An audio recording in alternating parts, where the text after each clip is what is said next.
السلام عليكم شباب، إيه الاخبار؟ اتمنى تكونوا بخير. النهارده ان شاء الله فيديو مختلف شويه، خفيف ظريف لطيف كده. وقصير يعني مش طويل ان شاء الله. هقولك ازاي بكل بساطه تعمل الكيبلز او الاسلاك اللي انت مثلا بتشوفها شبه ده كده، اللي تبقى متوصله على الارض او ايا كان بين عمدان او بين واجهات كده، زي ما انت بتبقى شايفها يعني في الريندرز الناس بتعملها.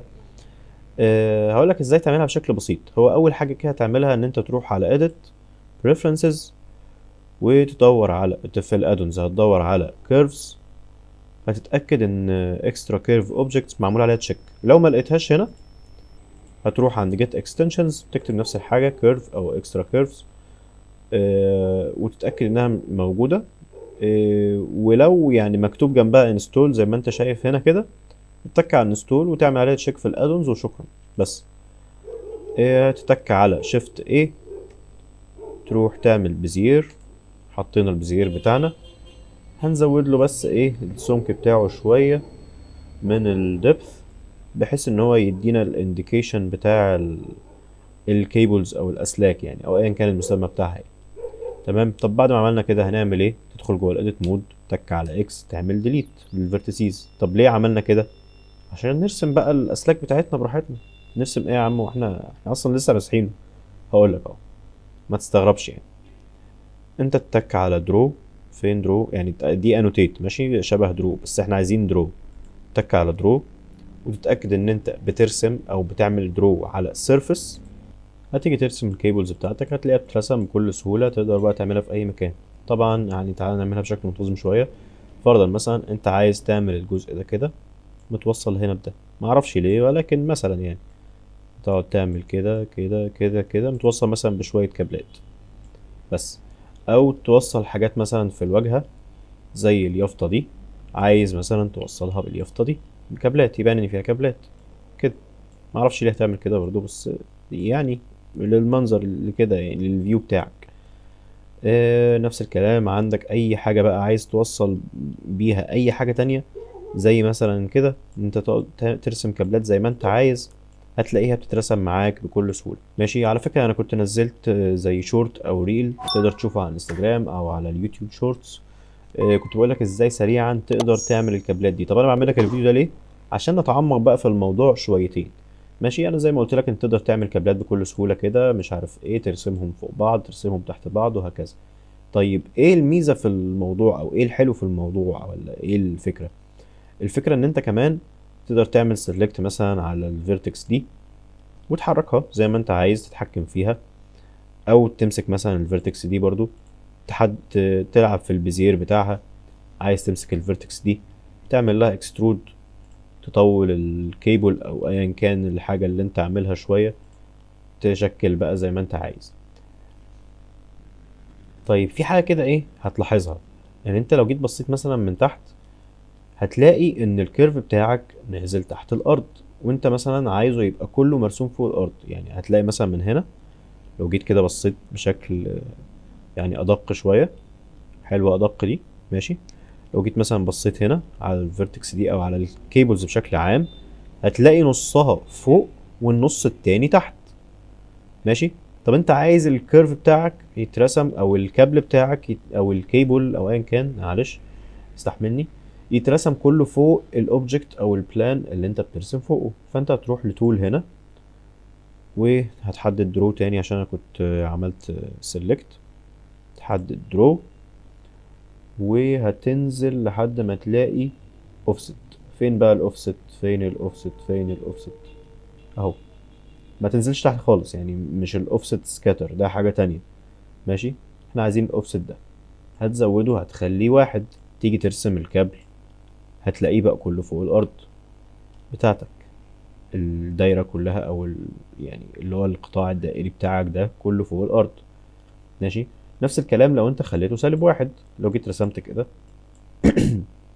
هتلاقي كله اترسم تحت الارض، في يمكن بس حتة صغيرة اللي لسه فوق الارض، ولكن لو خليته واحد هتلاقي كله اترسم فوق الارض.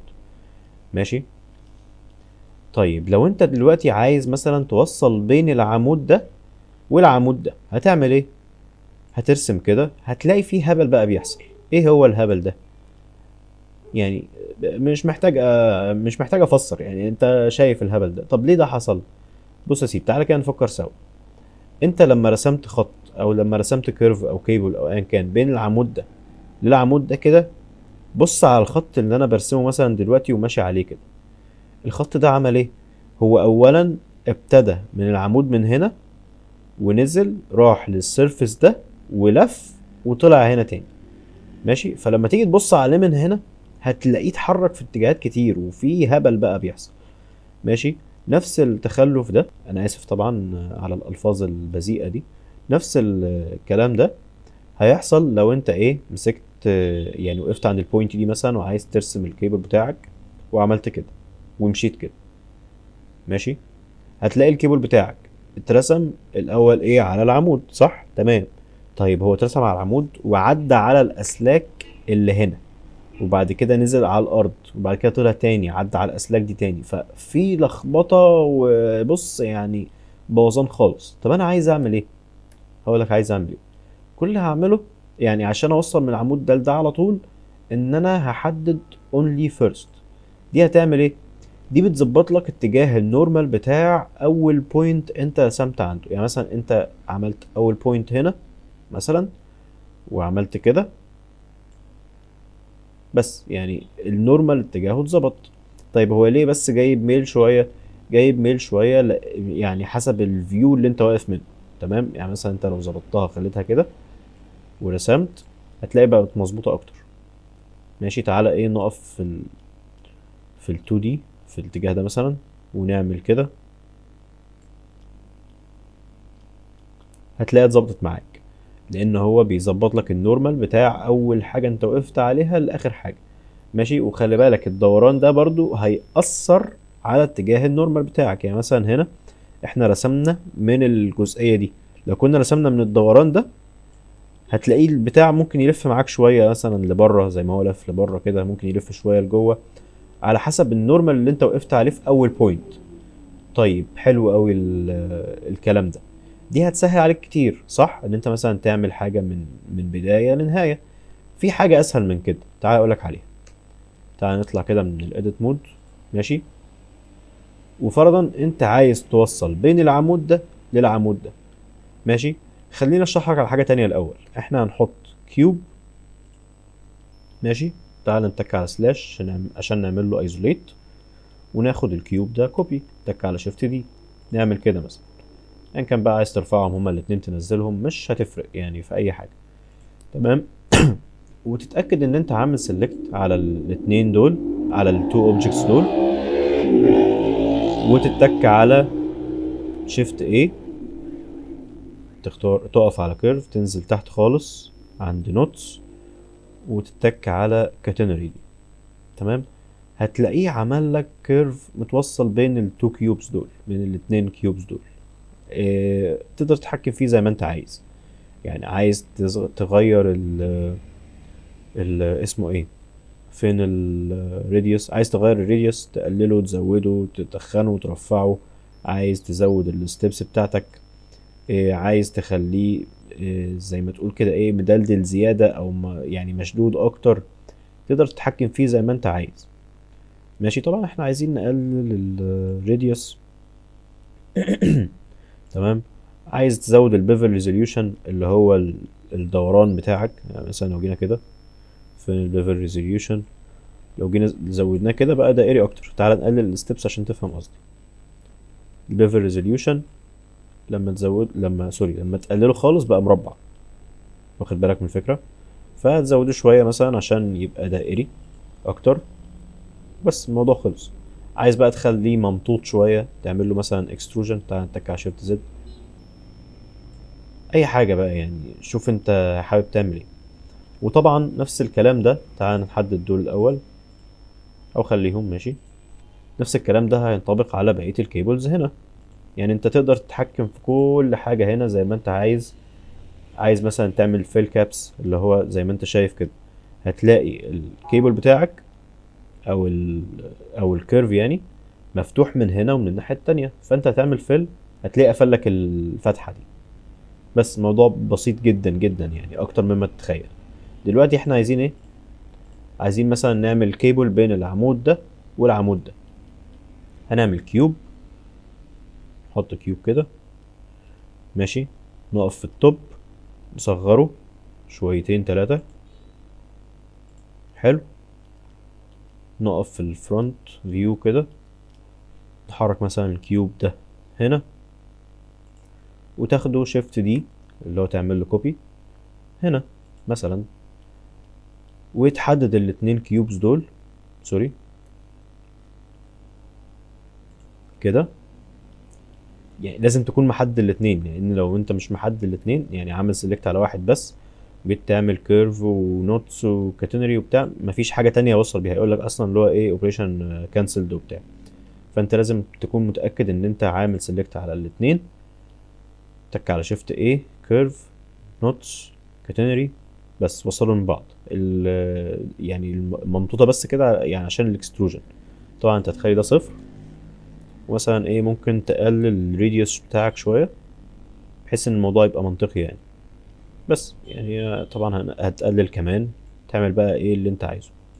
ممكن مثلا تزود الستبس شويه، عايز بقى تخليه مدلدل زياده مش عارف ايه، زي ما انت عايز ماشي. ممكن تمسك الكيوب بتاعك تاني، الاتنين دول تاني، تك على شيفت ايه كيرف نوتس، في كيرف نوتس كاتينري، تمام، هيعمل لك كيرف نفس المكان. انت مثلا عايزه مدلدل شويه كده اكتر يعني، هتعمل كده بس. موضوع بسيط جدا. وطبعا ممكن تدخل جوه الايديت مود، تعمل اللي انت عايزه، تمسك دي تحركها كده، مش عارف ترفع مثلا دول شوية تخليهم عاملين كده بتاع زي ما انت عايز بقى، وتعمل نفس الاكستروجن وتعدل عليه، تزود في سمكه من هنا او اي حاجة. الموضوع يعني ليك مطلق الحرية طبعا ان انت تعمل فيه اي حاجة.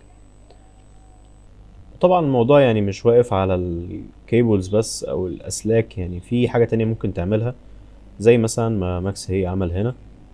انت ممكن تستخدم الحاجات دي كأنها مش كابلات، كأنها بقى ايه جزء من الغابة بتاعتك او يعني اللي هو ايه، هيحمل بس ثانية واحدة، او الاشجار بتاعتك كأنها جزء من جذوع الشجر كده، تعمل لك افكت كأن في حاجات بقى مدلدلة من الشجر كده من كتر ما هي كتير وبتاع ومعمولة هنا وهنا.